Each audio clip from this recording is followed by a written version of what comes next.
નમસ્કાર, હું છું માર્ગી. આપની સાથે હેડલાઇન્સમાં જોઈએ કેટલાક મહત્વના સમાચાર. રાજ્યમાં ચોમાસું જામ્યું છે તેવામાં માંડવીનો કાકરાપાર ડેમ છલકાયો હોવાના સમાચાર આવ્યા છે. કાકરાપાર ડેમની સપાટી 160 ફૂટ છે, જે સપાટીથી 0.50 ફૂટથી ઓવરફ્લો થતા પાણી છલકાયા હતા. ડેમ છલકાતા આહલાદક દ્રશ્યો સર્જાતા સહેલાણીઓ જોવા ઉમટ્યા છે. આગામી સમય માટે કાકરાપાર ડેમ સુરત તેમજ ભરૂચના ખેડૂતો માટે આશીર્વાદરૂપ નીવડશે. બિહારમાં વરસાદની સાથે વીજળી પણ આફત બની રહી છે. રાજ્યમાં છેલ્લા 24 કલાકમાં વીજળી પડવાથી 11 લોકોના મોત થયા છે. ભાગલપુરમાં 1, બેગુસરાયમાં 3, જહાનાબાદમાં 3, વૈશાલીમાં 2 અને નાલંદામાં 2 ભાઈઓના મોત થયા છે. આજે પણ હવામાન વિભાગે ભોજપુર, બક્સર, બાબુઆ, અરવાલ, રોહતાસ અને ઔરંગાબાદ સિવાય સમગ્ર બિહારમાં વીજળી પડવાની ચેતવણી જારી કરી છે. જમ્મુ કાશ્મીરના કુલગામમાં આતંકવાદીઓ સાથે અથડામણમાં 1 જવાન શહીદ થયો છે. હાલમાં ઓપરેશન ચાલુ છે અને વિસ્તારમાં 3 થી 4 આતંકવાદીઓ છુપાયા હોવાના સમાચાર સામે આવી રહ્યા છે. ઉલ્લેખનીય છે કે જમ્મુ કાશ્મીરમાં ગત મહિને અનેક મોટા આતંકવાદી હુમલા થયા હતા. રિયાસી, કઠુઆ અને ડોડામાં થયેલા આતંકવાદી હુમલામાં અનેક લોકોના મૃત્યુ પણ થયા હતા.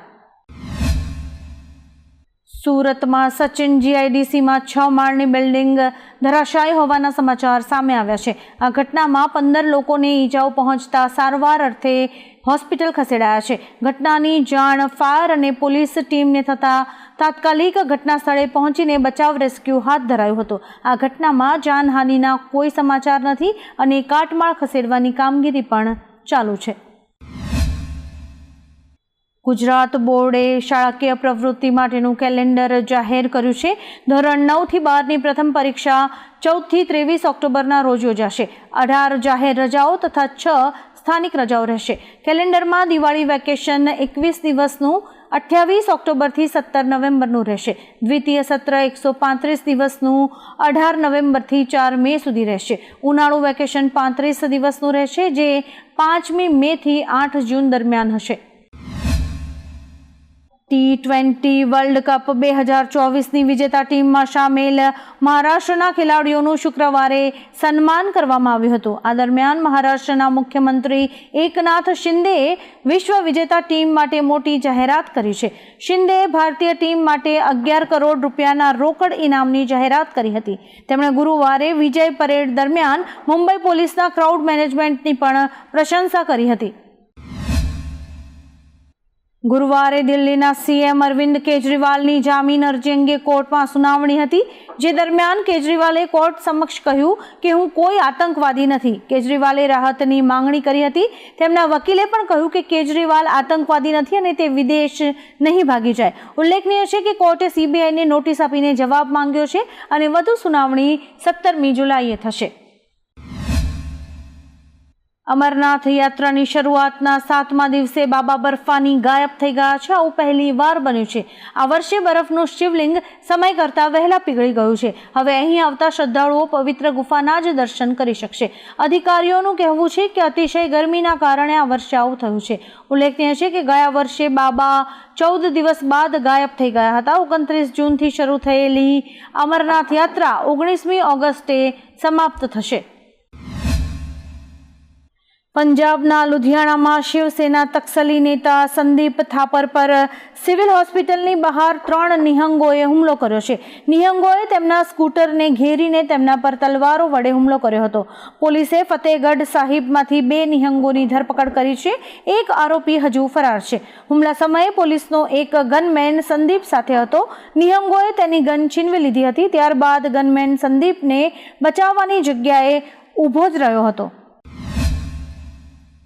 છેલ્લા 24 કલાકમાં રાજ્યના 131 તાલુકાઓમાં વરસાદી માહોલ છવાયો છે, જેમાં સૌથી વધુ ઉમરપાડામાં 5 ઇંચ વરસાદ ખાબક્યો છે.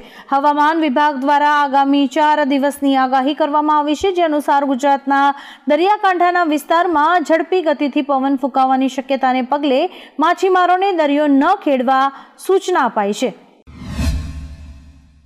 નીટ યુજી કાઉન્સેલિંગ મોકૂફ રાખવામાં આવ્યું છે. કાઉન્સેલિંગ માટે રજીસ્ટ્રેશન આજથી શરૂ થવાનું હતું, પરંતુ મેડિકલ કાઉન્સેલિંગ કમિશને કાઉન્સેલિંગ મોકૂફ રાખ્યું છે. કાઉન્સેલિંગ માટે હજુ સુધી કોઈ નવી તારીખ જાહેર કરવામાં નથી આવી. આ ઉપરાંત સ્થગિત કરવાનું કારણ પણ સામે નથી આવ્યું. પેપર લીકના આક્ષેપો વચ્ચે પરીક્ષા રદ કરવા અને અન્ય મુદ્દાઓ અંગે સુપ્રીમ કોર્ટમાં 8મી જુલાઈએ સુનાવણી હાથ ધરાશે. હોલિવૂડ એક્ટર હ્યુ જેકમેને ટીમ ઇન્ડિયાના કેપ્ટન રોહિત શર્માને પોતાનો ફેવરેટ ક્રિકેટર ગણાવ્યો છે. તેમણે કહ્યું કે રોહિત મારો ફેવરેટ ક્રિકેટર છે.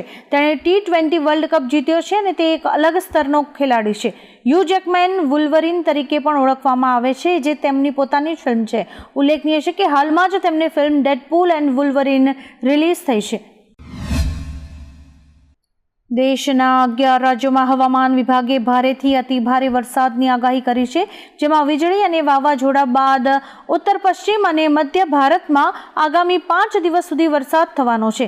જમ્મુ કાશ્મીર, લદ્દાખ, રાજસ્થાન, હિમાચલ પ્રદેશ, ચંડીગઢ, ઉત્તરાખંડ, ઉત્તર પ્રદેશ, મધ્યપ્રદેશ, પંજાબ અને છત્તીસગઢ એ રાજ્યોમાં સામેલ છે કે જ્યાં 5 દિવસમાં વરસાદ પડશે. કર્ણાટકમાં પણ અતિ ભારે વરસાદ પડવાનો છે.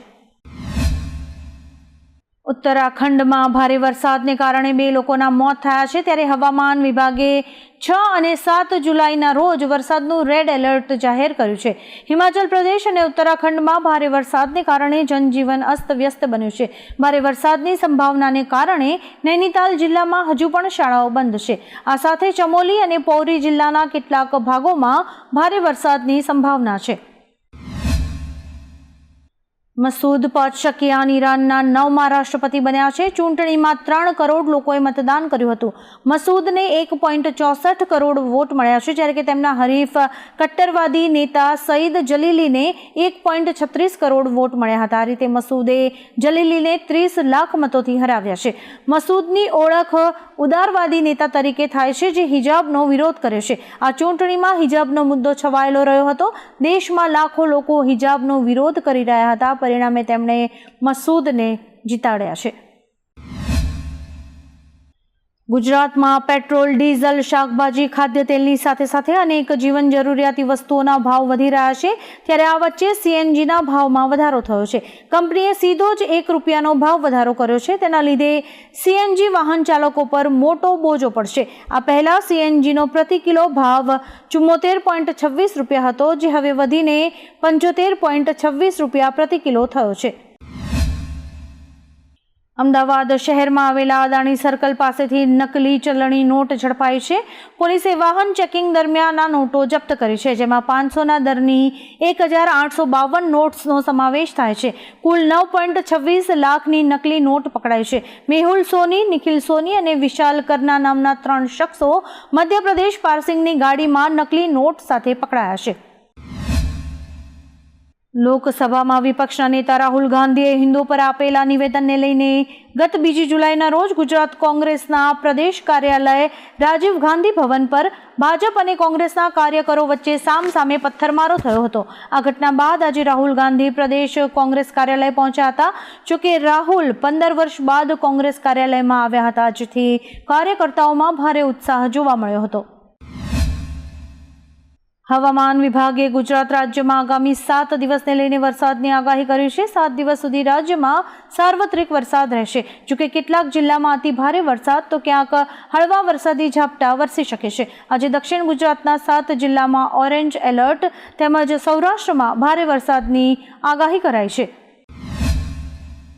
સંસદનું બજેટ સત્ર 22મી જુલાઈથી 12 ઓગસ્ટ સુધી ચાલશે. નાણામંત્રી નિર્મલા સીતારમણ 23મી જુલાઈએ બજેટ રજૂ કરશે. કેન્દ્ર સરકારની ભલામણ પર રાષ્ટ્રપતિ દ્રૌપદી મુર્મુએ તેની મંજૂરી આપી છે. આ માહિતી સંસદીય કાર્ય મંત્રી કિરેન રિજ્જુએ આપી છે. ભાજપે જમ્મુ કાશ્મીરમાં ચૂંટણી લડવાની તૈયારી શરૂ કરી દીધી છે. અમિત શાહની હાજરીમાં યોજાયેલી એક બેઠકમાં ભાજપ 90 બેઠકો પર ચૂંટણી લડશે તેવું નક્કી થયું છે. એટલે કે ભાજપ જમ્મુ કાશ્મીરમાં એકલા હાથે ચૂંટણી લડવા માંગે છે, જેથી ત્યાંના તેમના સહયોગી દળોને ઝટકો લાગી શકે છે. આજે ભાજપ પ્રમુખ અને કેન્દ્રીય મંત્રી નડ્ડા પણ જમ્મુના પ્રવાસે જશે. જો ભાજપે એકલા હાથે સરકાર બનાવી તો તે સૌથી મોટી સિદ્ધિ હશે. બ્રિટનમાં 14 વર્ષ બાદ લેબર પાર્ટી ફરી સત્તા પર આવી છે. સામાન્ય ચૂંટણીમાં કીર સ્ટારમરની લેબર પાર્ટીને 412 અને ઋષિ સુનકની કન્ઝર્વેટિવ પાર્ટીને 121 સીટ્સ મળી હતી. આ ચૂંટણીમાં ભારતીય મૂળના 26 ઉમેદવારો વિજયી થયા છે, જે ગત વખત કરતાં ડબલ છે. ઉલ્લેખનીય છે કે 2019ની ચૂંટણીમાં 15 ભારતીય મૂળના ઉમેદવાર જીત્યા હતા.